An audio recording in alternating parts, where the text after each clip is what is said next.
Hey, what's up, everybody? Gonna do a classic rock reaction, man. This is Led Zeppelin, Nobody's Fault But Mine. I believe it to be the first song on side B of Presence. I've been looking forward to this, man. I heard a lot of great things about it, and that I'm gonna be jamming out and rocking out and all of this hype, man. So yeah, I'm excited to get to it. Been a long time coming, man. So what we're gonna do here is we're gonna do a back-to-back. And in a back-to-back, typically what I do is I do the studio listen first, and then I will go and check out a live listen. And in this case, it's Led Zeppelin, Nebworth in '79, Nobody's Fault But Mine. So live. So that'll be really, really cool to check out a back-to-back, man. I just want to give a shout out and a thanks very much to Sherry Cisco. Sherry, thanks a lot, man. Thank you very much for sending me these links and giving me lots of exclamation points and how much I'm gonna love this and how much I'm gonna dig this. So thanks for your enthusiasm too. All right, man. So let's start with the studio rendition, and then what I'll do is I'll do a little read in between, and then we'll hit the live rendition. Okay? All right. Led Zeppelin, Nobody's Fault But Mine. Let's get it.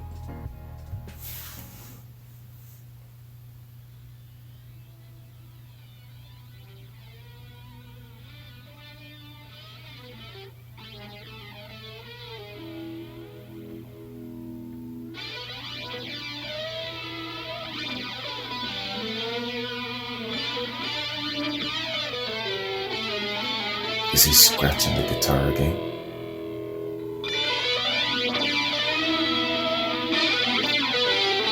Yeah. It's the bow.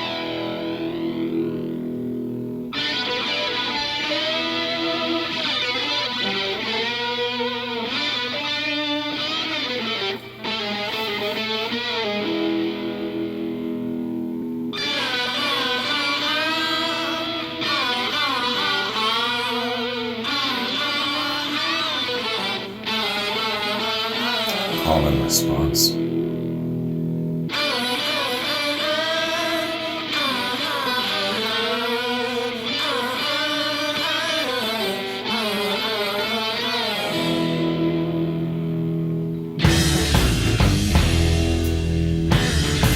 There's a thumb.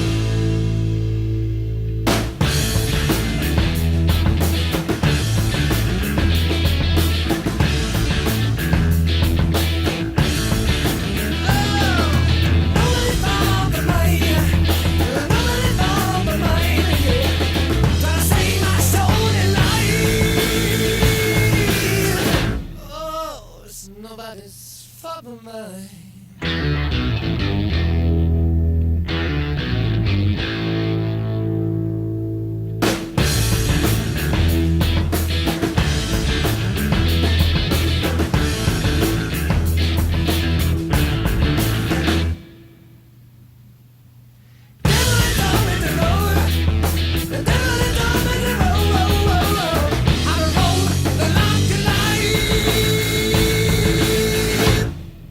No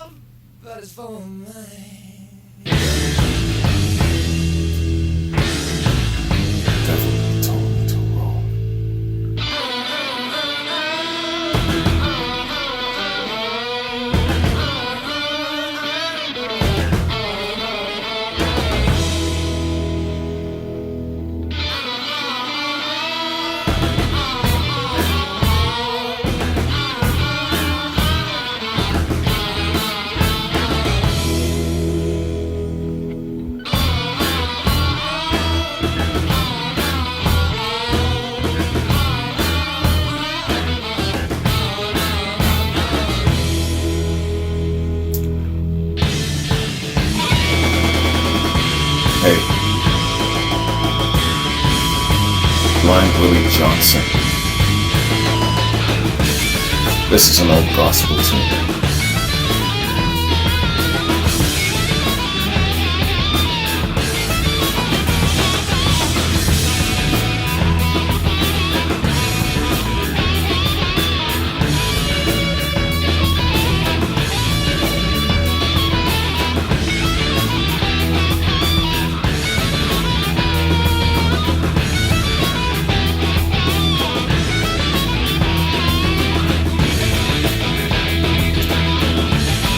Listen to that.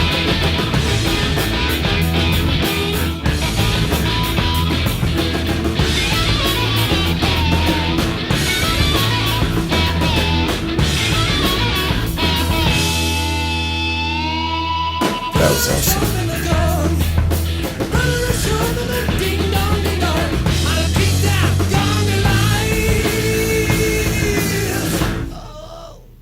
Nobody's for mine. How to keep that God to light.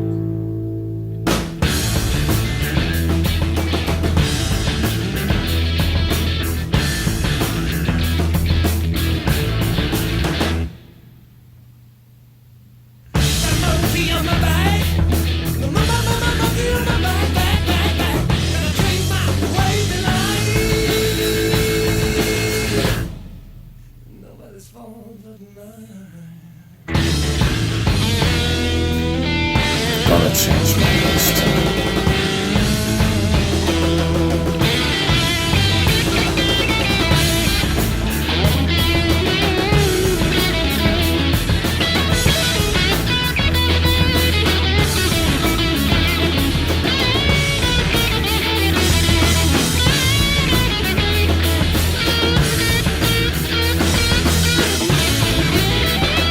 John Bonham.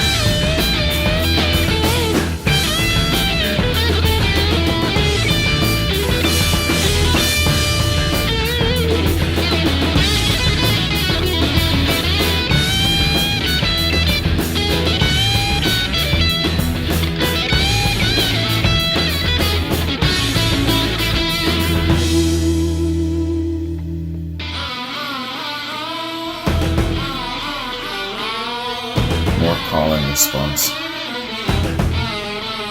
I love that.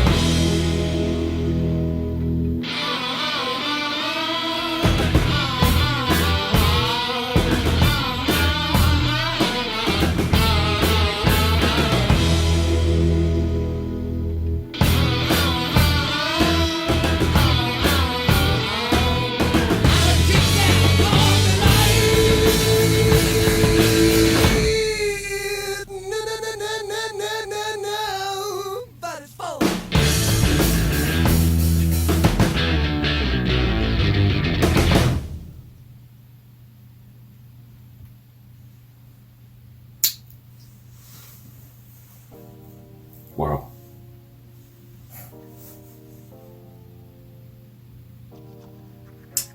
Wow.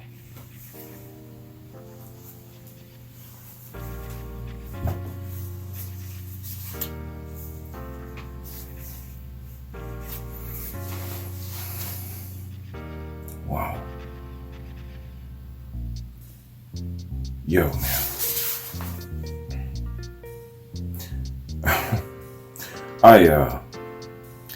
I sometimes get worried when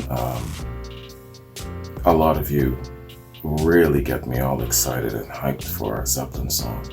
And sometimes I think to myself, okay, there's more Zeppelin fanaticism and, okay, you know, take it with a grain of salt. I might not like it. Remember to crunch. And, you know, so I have these little talks to myself because, you know, I realize that there are more fanatical Led Zeppelin fans out there than I am and that sort of thing, right?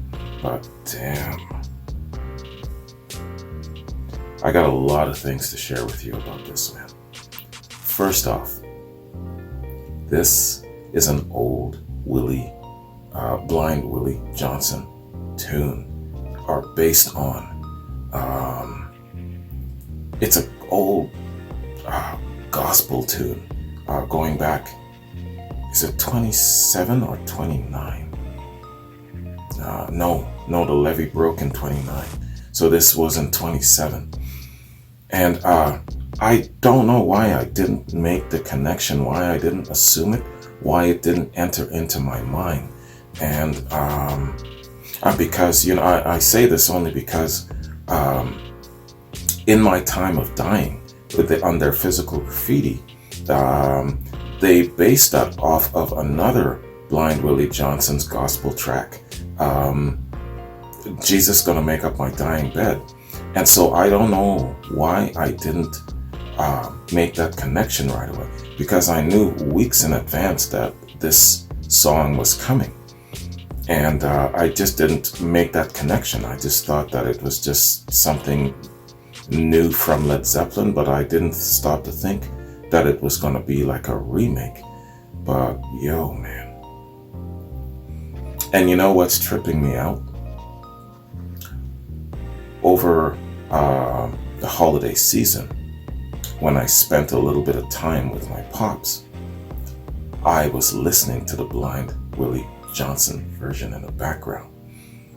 And so now I hear this. And you know that punching in the face effect that Led Zeppelin gives you when you hear one of their tunes for the first time? Well, take that experience and double it for me, because I know what the original sounds like. And then you take this, yo, man. If I'm tripping, my pop is gonna trip double, because, let me tell you about this, man. So last year when I went to see him, I went to Jamaica, and I played him in my time of dying. First, of course, I played him Jesus Gonna Make Up My Dying Bed, and then I played him in my time of dying, and he sat there, man. And one of his friends, old Rufus, was there, and Rufus couldn't shut the hell up, but Pops was sitting there. He was quiet as hell. He had his hand over his mouth like this, and he would close his eyes, and then he would open his eyes, and then his eyebrows would just go all the way to the sky, and then he wouldn't say a word, and then he'd sit there. So after it was all done, he'd be like, yo, that is incredible what these kids did. He calls them kids. He's the same age as they are, but he calls them kids. And he says, yo, that was the shit though. They did the old man proud. Referring to Blind Willie Johnson. They did good. They did the old man proud. So my pops accepts Led Zeppelin as a blues band first, and then a rock band. And that's a really, really big deal coming from him, the likes of him. And I'm very proud of him too, because, and especially in the company that he keeps sometimes. I mean, he grew up with Rufus. Rufus is an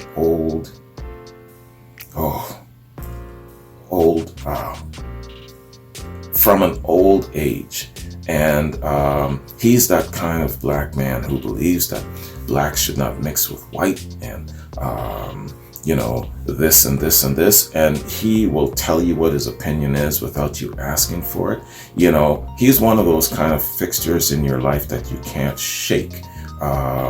He has attached himself to our family. He's an institution. He's a part of my life, whether I want him there or not.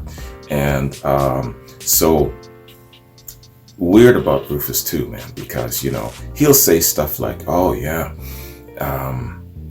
they're just white boys trying to play the blues. In his opinion, if you are not black and you try to play the blues, you are not legit. But at the same time, he would then turn around and tell me just how he was there to see Johnny Winter play, and and all of these great things. And he goes, yeah, Johnny, he's an exception to the rule, so is Dr. John. So he's a very, very, I don't know, he's just, I don't want to call him an old Uncle Tom, but he is just from times of old. And my dad could easily have fallen into his bad influence, but I'm proud of my pops. He didn't. And he has his own mind, he has his own opinion. And it's really important to me. He really gave Led Zeppelin a thumbs up, especially after hearing In My Time of Dying. When I play this for him, he's going to trip the hell out. I know it already because I'm tripping the hell out. Sorry, man. I went way the hell off there. But, yeah, man. Led Zeppelin, man. The Led Zeppelin walk, the Led Zeppelin journey has been something else. Something I just didn't count on in starting my channel. And, you know, I mean, you've heard me say this stuff a whole bunch of times. The Led Zeppelin experience, man. Had I not been open-minded enough to take a walk into it and just put my assumptions on hold. Yeah, I've heard of them. I've heard their tunes and I know all about it. Had I made those dumbass assumptions, I would not be here now. And I certainly wouldn't have 20,000 subscribers. 10,000 of those subscribers come from by way of my Led Zeppelin reactions, I have no doubt. But the way they cover old gospel tunes, old blues tunes, and the way the marriage of blues and rock is just so infused in their style is just something to behold. It's at another level completely. And after all this time, a year and a half later, I shouldn't be so blown away by them. But this song blew me the hell away. And I already know it. I know myself. It's one of my favorite Led Zeppelin songs. I know that already. I can just drop it and tell you that. But man, let me tell you, I am tripping out.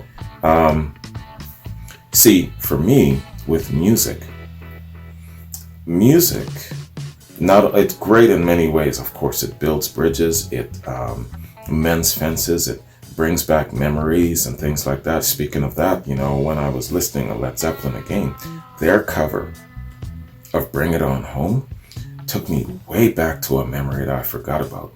I was listening to it in the car when I was on my way to boot camp, and my Uncle Walter was in the car.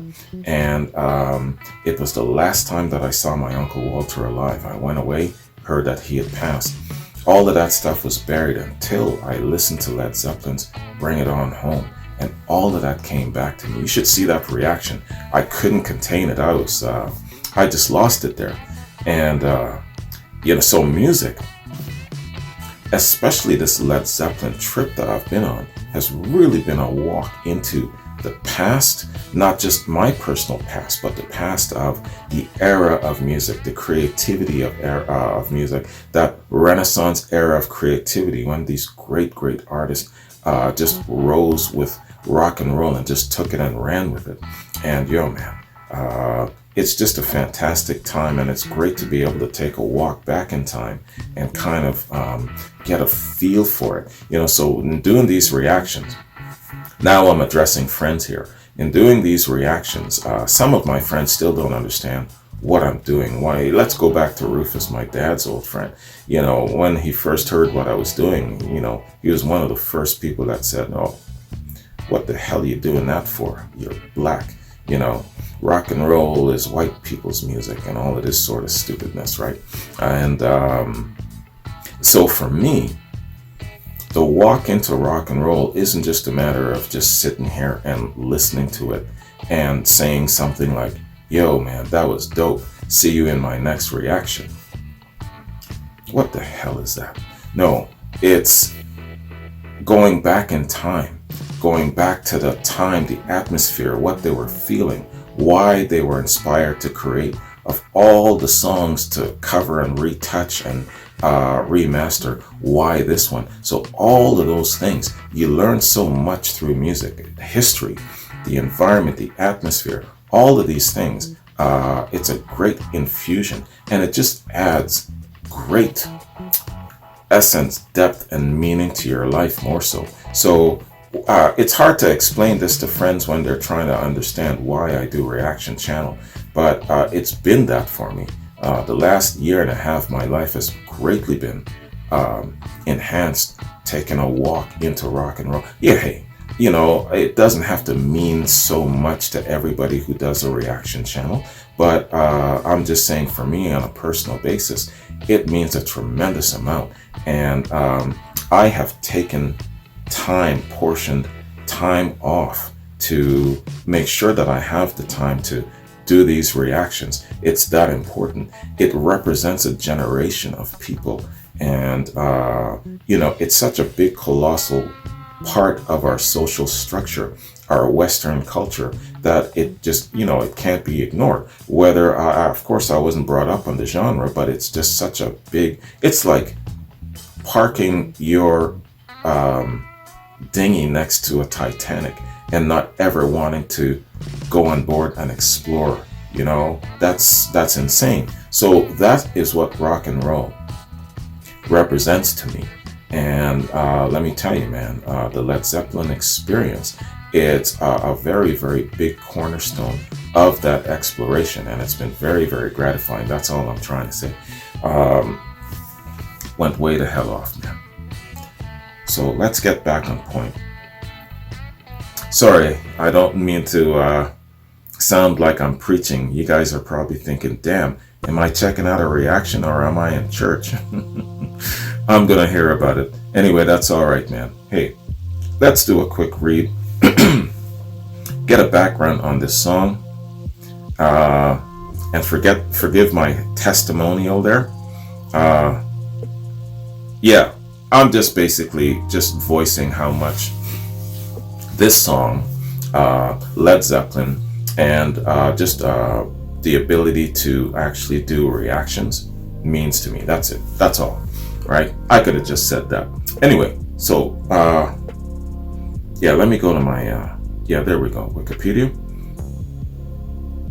All right, nobody's fault but mine. So it's nobody's fault but mine.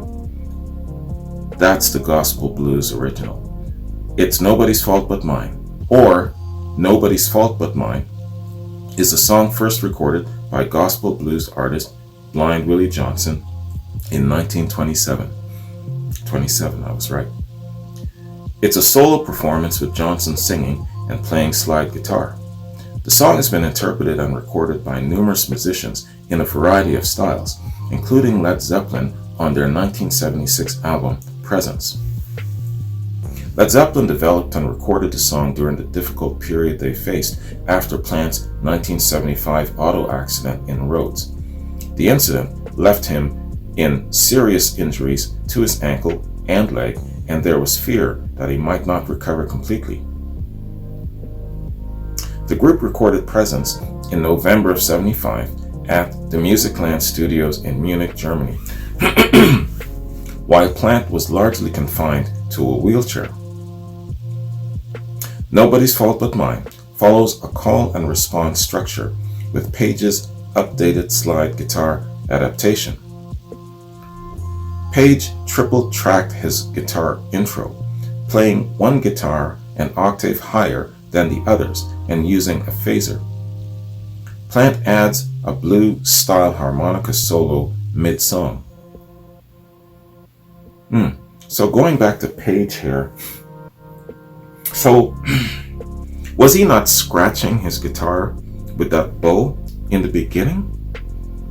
Or is this doing a triple-tracked intro, playing one guitar an octave higher than the others and using a phaser? I'm gonna have to go back and listen, or maybe the live rendition will answer that question for me. If it doesn't, and you're a music type, you answer that question for me. Is he scratching the guitar with a bow? That's the sound, I think. Plant adds a blues-style harmonica solo mid-song. Fantastic solo. Drummer John Bonham and bassist John Paul Jones maintain the rhythm of the song, adding some syncopated accents during repetitions of the introductory phase. Sorry, I don't know what that means. I was trying to search my mind. Record producer Rick Rubin described the song's structure as a traditional blues twisted through a trippy psychedelic filter. They, Led Zeppelin, played with such precision, doing these odd arrangements that sound like loose jams, but are really choreographed. Okay, excellent. Live performances. Beginning with the Led Zeppelin North American tour in '77, Nobody's Fault But Mine became a regular component of Led Zeppelin concerts, with performances at nearly every show up to the group's final tour of Europe in 1980. A live version was filmed and recorded at Nebworth in '79 and is included on the 2003 Led Zeppelin DVD.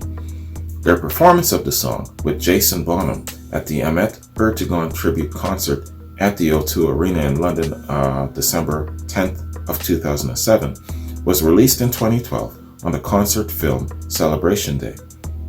At the 2007 O2 performance, Plant joked that they first heard the song in a Mississippi church in 1932. Yeah, definitely it's a song, the original. I'll find the original and attach it into the body of this. You can totally get his meaning of why he was saying that they first heard it in a church.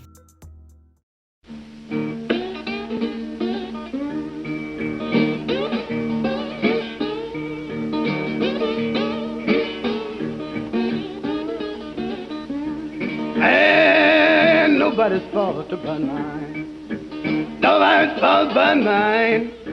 But I don't read my soul blind. I have a Bible in my home. I have a Bible in my home. But I don't read my soul blind. Father, he taught me how to read. Father, he taught me how to read. But I don't read my soul blind. Nobody's fault but mine.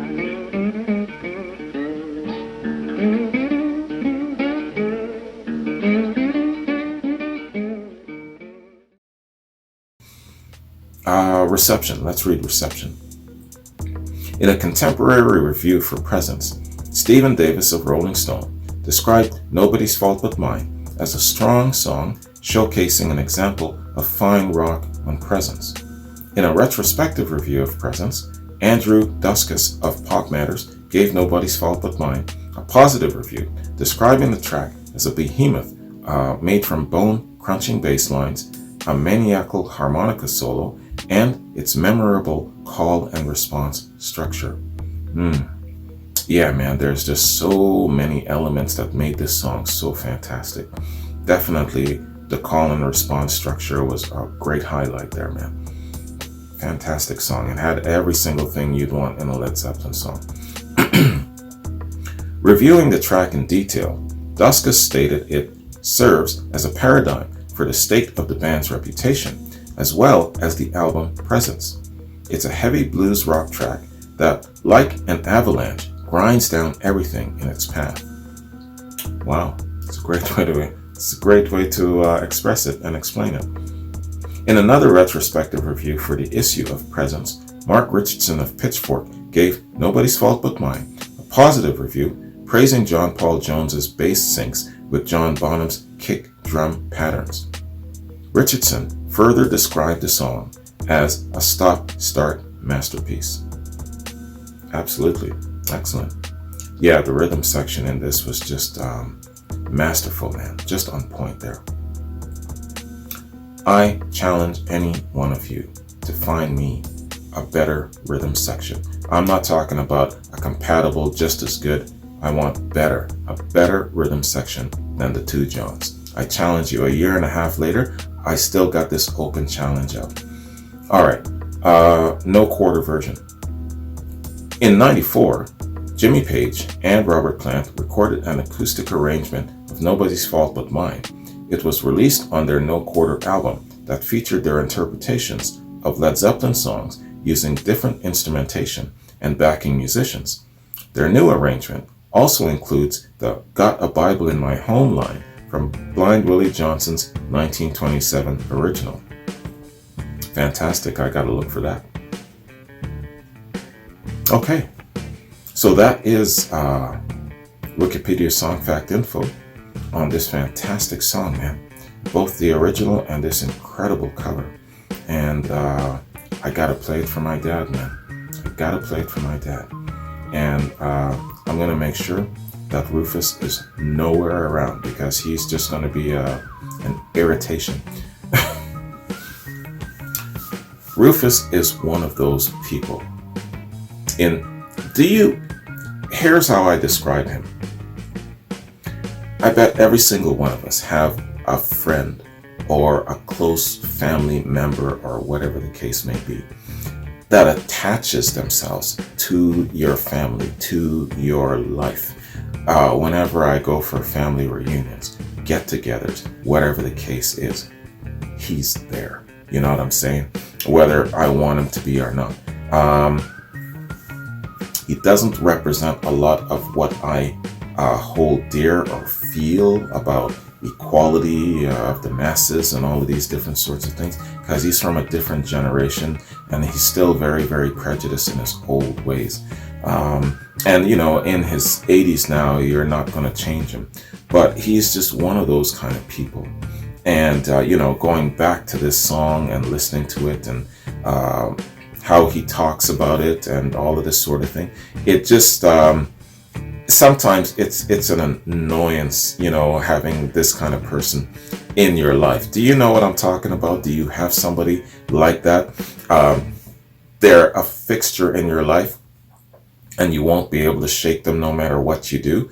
Kind of like a parasite living off of the host, you know, that sort of thing. That's what this guy is to me, in my opinion, where it comes to my family ethic.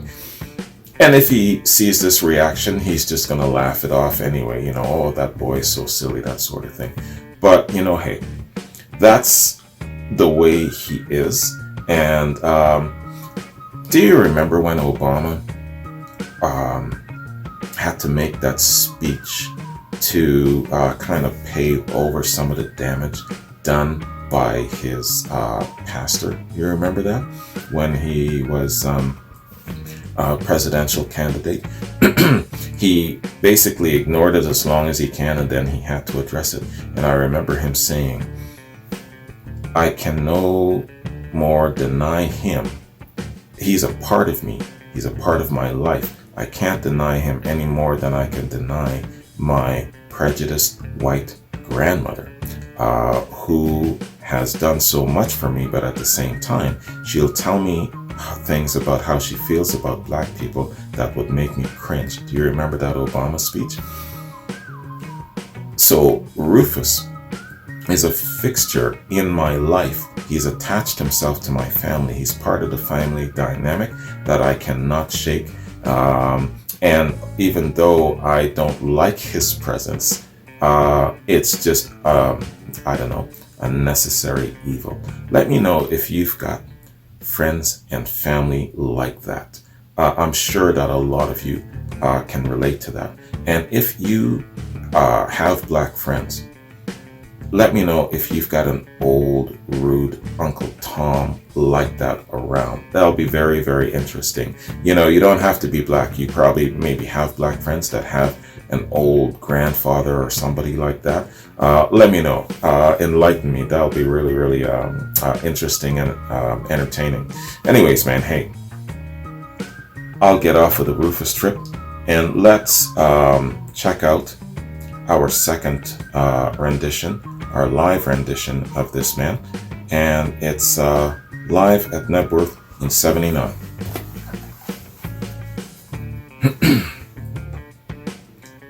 Nobody's Fault But Mine, '79. Let's get it.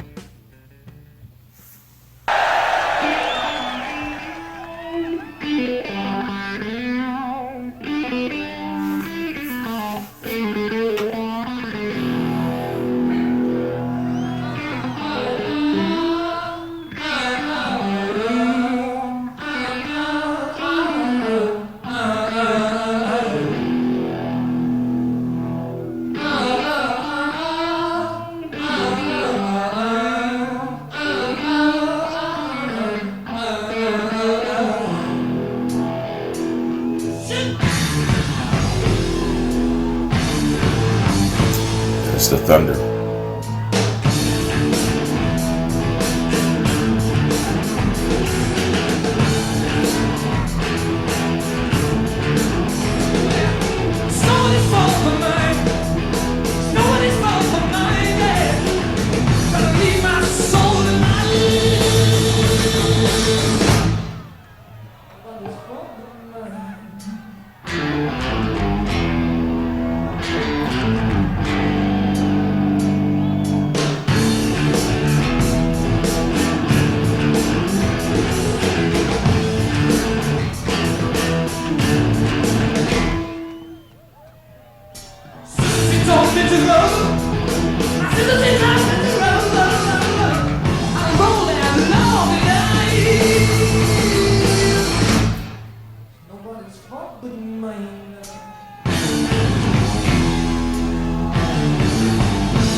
Excellent.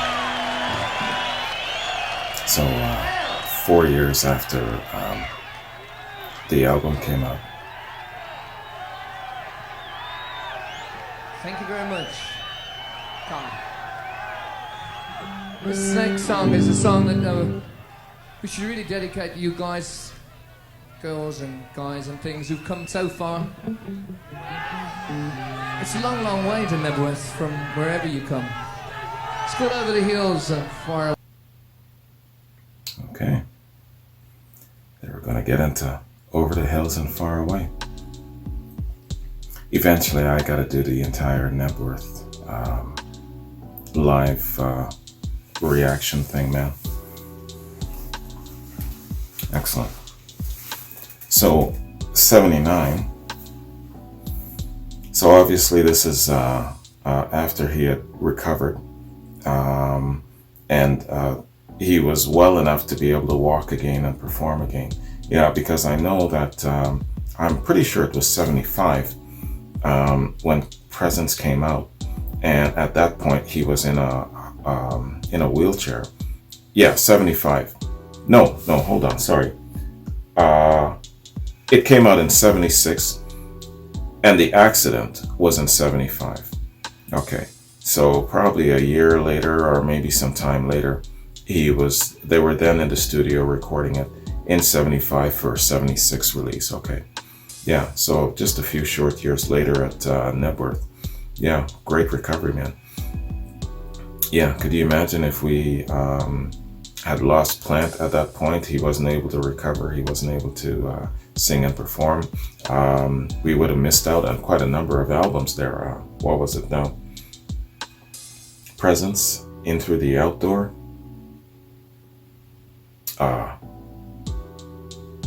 Coda. Am I forgetting another one? I'm not sure. But yeah, so quite a good body of music that we would have missed out on. Yeah, man, so glad that he recovered, glad that he decided to stay in the music arena. All right, so yeah, so I did all of my reading for Wikipedia, man, and I'm just scrolling down here before I bounce. Yeah, I'm definitely going to I eventually do the entire Nebworth reaction as well too. A lot of you are asking me about the O2 Arena performance. I'm saving that probably for my very, very last Led Zeppelin reaction. I'm saving that to the very, very end. And yeah, it's not the Kennedy Center Honors. It's, for some reason, my mind wants to put the two together. It's different. It was the O2 Arena tribute to Ahmet Ertegun, and Jason Bonham was joining them there. So I'm looking forward to that. I can't remember which one of you told me that they also covered Presence.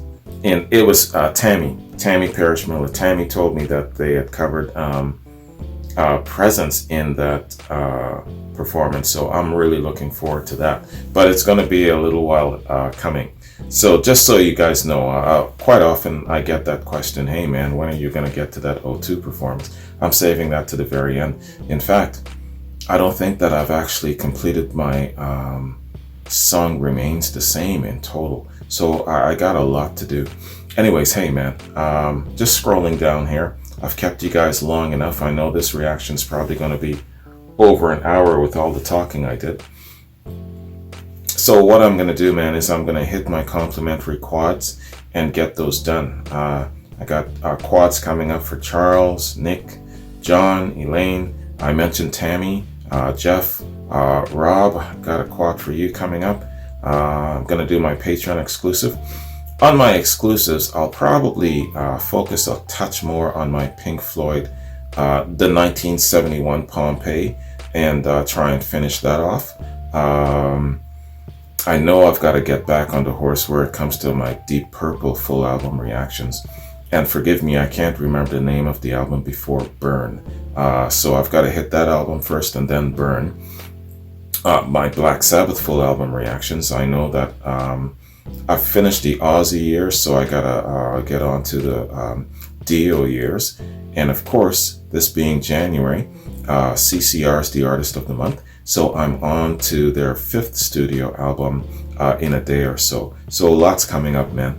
But listen, man, I'm not going to hold you much longer. Thank you very much for joining me. Thank you for indulging me and just my verbal diarrhea there and a little bit of my Rufus rant.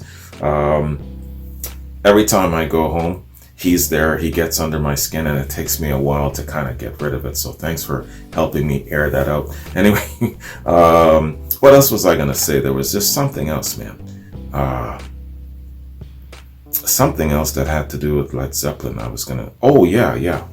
What I'll do here, man, is I will try to upload the other Led Zeppelin reactions that I mentioned in the body of this reaction from the second album, Bring It On Home, and then also In My Time of Dying from Physical Graffiti.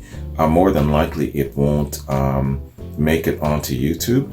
I'm gonna do my best to see if maybe I can upload all this onto YouTube in light of the whole COPPA thing, because I think I've figured out how I'm going to approach YouTube and the whole COPPA thing. But more than likely it might get blocked, so I'll try my other routes, being Vimeo and my Patreon. So just so you know, I'm looking at coming back to YouTube in a very, very short period of time. I think I've figured out how I'm going to approach that.